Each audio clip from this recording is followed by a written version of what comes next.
안녕하세요. 길이 없는 길을 가본 적이 있으십니까? 인적이 드문 초원에도 길이 있을까요? 길이 없다면 유목민들은 어떻게 다닐까요? 당신에게 몽골 27번째 이야기는 몽골의 길 잠입니다. 몽골을 다녀온 여행자들에게 무엇이 가장 기억에 남을까요? 아름다운 별, 불타는 저녁 노을, 끝없이 펼쳐진 대평원, 바람에 흔들리는 초원의 들꽃들. 그러나 몽골 여행의 아름다움은 절반이 길에 있습니다. 길은 어디에 있을까요? 없습니다. 끝없이 펼쳐진 초원에선 그대의 발길이 닿는 곳이 길입니다. 말하자면 망망한 초원은 아무렇게나 가면 길이 된다는 말입니다. 그러나 여행하는 차들은 앞서간 차들이 남긴 바퀴 자국들을 따라 달립니다. 온통 풀로 덮인 초원에도 차들이 오가며 밟은 자리에는 하얀 넥타이처럼 곱게 이어진 길이 남게 됩니다. 대체로 직선으로 남지만 때로는 이리저리 구부러지기도 합니다. 초록 도화지에 흰 크레용으로 한 줄 그으면 몽골의 길입니다. 시력이 닿지 못할 만큼 막막하게 이어진 길을 보면 무작정 걷고 싶은 충동에 빠집니다. 지평선 끝으로 난데없는 바다가 나타납니다. 점점이 떠있는 섬이 보이고 어촌의 풍경을 닮은 야트막한 산의 능선도 가물거립니다. 그러나 아무리 달려가도 그것은 닿을 수가 없습니다. 지르테, 신기루입니다. 초등학교 때 읽던 탐험가들의 글 속에나 나오던 신기루가 도처에 널려 있습니다. 이글거리는 햇살 아래 펼쳐진 붉은 고비벌판에 강이 흐르고 물새가 날아다닐 듯한 호수가 보입니다. 물을 마시는 낙타나 말떼도 보입니다. 허겁지겁 달려가면 아무것도 없습니다. 물이 떨어진 채 갈증에 시달리던 여행자라면 환장할 풍경이죠. 그런 환각에서 벗어나는 방법은 눈을 감고 걷는 것입니다. 여기에서 감는 눈은 마음의 눈입니다. 사면팔방 아무것도 눈을 가리는 것이 없으며 나를 기억하거나 내가 눈치를 보아야 할 사람도 없습니다. 살아있는 어떤 생명체도 없이 비어있는 정멸의 길을 걷다 보면 피아가 사라지고 주객이 소멸합니다. 직장 상사며 집에 두고 온 금붕어며 적금 통장과 주식 잔고는 잠시 내려놓기 바랍니다. 살면서 가슴에 모처럼 박혔던 분노와 증오와 질시와 슬픔들을 지나친 길처럼 던져버리기 바랍니다. 함께 걷는 동행이 없어도 좋습니다. 귀에 꽂을 음악이라도 있다면 그걸로 충분합니다. 그리고 무심히 걷는 내 발길이 길을 만들고 어느 낯선 여행자에게 이정표가 될지도 모릅니다.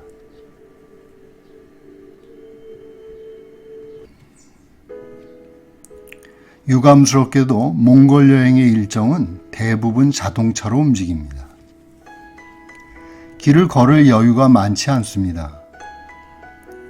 심심찮게 발생하는 자동차의 펑크가 날 때마다 여행자들은 누가 붙잡기라도 하듯 부랴부랴 차에서 내려 길을 걷습니다.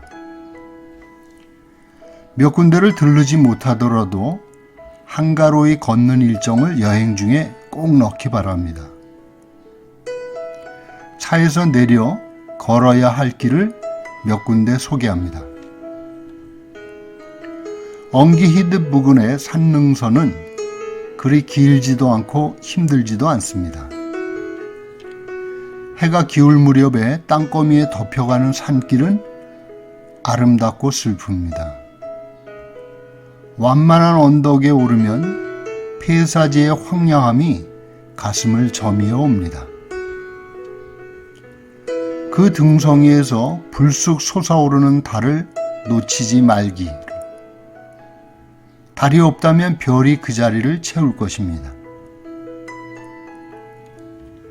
테비시 우를 가는 길에 거치는 아르츠보그딘 산을 차에 실려 그냥 넘어가지 않기를 바랍니다.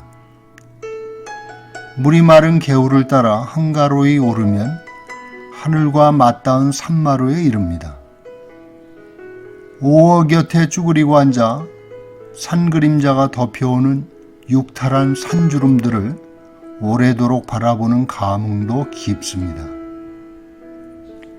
그리고 구름에 달 가듯이 구부러진 산길을 하염없이 걸어보기 바랍니다. 홍고린 엘스의 시브레 산 앞에 늘어선 사구도 걸어야 합니다. 아침이나 석양 무렵에 해그림자가 만들어내는 모래톱에 발자국을 찍으며 바람이 그려놓는 음영의 문양들을 가슴에 새기시기 바랍니다. 달이 밝으면 밤길을 걷는 것도 매혹적입니다. 사막의 달을 만나는 것, 달빛에 젖어가는 모래 언덕의 풍경은 숨이 막힐 것처럼 감동적입니다. 난데없는 모래바람과 소나기를 만날 수 있으니 방한복을 챙기고 행여 들깨나 늑대를 만날지도 모르니 동행이 있어야 합니다.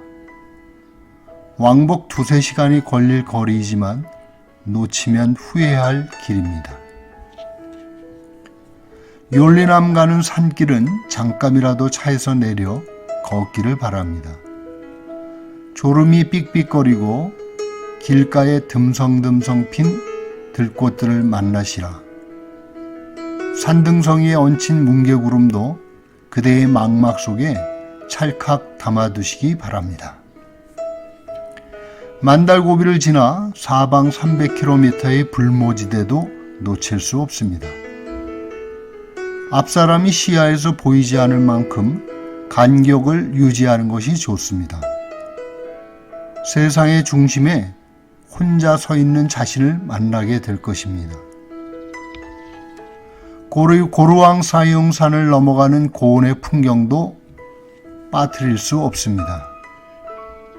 게을러 난 평탄한 길을 버리고 산 능선을 따라 달릴 기회를 얻는다면 더욱 그러합니다.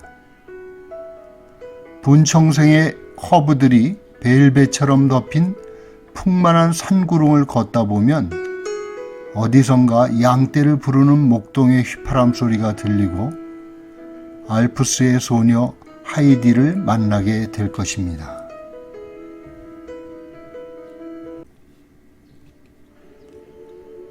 해가 기울면 초원은 숯불처럼 붉은 노을로 물듭니다. 시시각각 오묘한 빛깔로 바뀌어가는 저녁 노을은 여행자의 넋을 종종 빼앗습니다. 의자를 뒤로 물러가며 온종일 바라보던 어린 왕자의 노을처럼 초원의 일몰은 매혹적입니다. 아르브르드에서 그런 노을을 만났습니다. 노을을 바라보던 여성 여행자가 자신도 모르게 석양 속으로 빨려 들어갔습니다.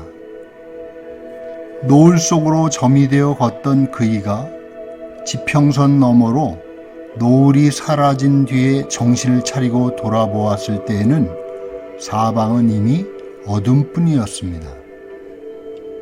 어디서 걸어왔는지, 어디에 게르가 있는지 해가 저문 초원에서는 아무것도 보이지 않았습니다.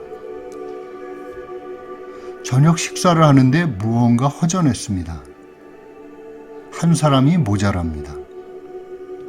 날은 어두워지고 늑대가 돌아다닐지도 모르는 초원에서 헤매고 있을 걸 생각하니 눈앞이 캄캄해졌습니다. 모두가 밖으로 달려나가 소리를 지르고 몽골 운전사들도 긴장한 얼굴로 차를 몰고 나갔습니다. 점이 되어 사라졌다던 서쪽으로 자동차의 불빛과 일행들의 외침을 듣고 간신히 찾아낸 여행자는 숙소로 돌아와 벌주로 보드카 한 잔을 단숨에 들이켰습니다. 평소에 한 소주 한 잔도 못 마시던 그이는 만취하여 이번에는 둥실 떠오른 달을 잡겠다고 어둠 속으로 달려나갔습니다. 밤새워 초원을 달린 적도 있습니다. 그야말로 칠흑 같은 밤이었습니다. 낮에도 가늠하기 어려운 평원에는 나무 한 그루, 비스듬한 언덕조차 없는 암흑의 평원인지라 어디가 어디인지 갈피를 잡을 수가 없었습니다. 별자리를 보고 무작정 한쪽으로만 달리다 보니 자정 무렵에 바양불락 소음에 도착했습니다. 밤의 마을은 사람의 그림자도 없이 정막 속에 잠겨 있었습니다. 길을 물으려도 사람을 만날 수가 없었습니다. 유령의 도시처럼 텅 빈 마을을 이리저리 헤매고 다니는데 갑자기 수백 개의 붉은 불빛이 나타나 허공에서 춤을 춥니다. 도깨비 불인 줄 알았는데 양떼였습니다. 차의 전조등에 빛난 양들의 눈들이 빨갛게 빛난 것입니다. 마을을 벗어나 다시 먹물 같은 길을 달립니다. 그때 멀리서 가물거리던 게르의 불빛이 오래도록 가슴에 남습니다. 집을 떠난 자식을 기다리는 등불일까요? 아니면 길 잃은 별들을 위해 천상의 목동이 켜둔 모닥불일까요?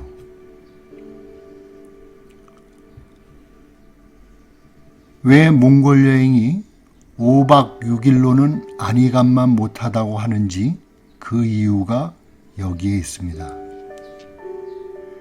여행의 본질은 걷는 것입니다. 자신의 다리에 의지하여 스스로의 길을 찾아가는 여행은 인생 그 자체가 됩니다.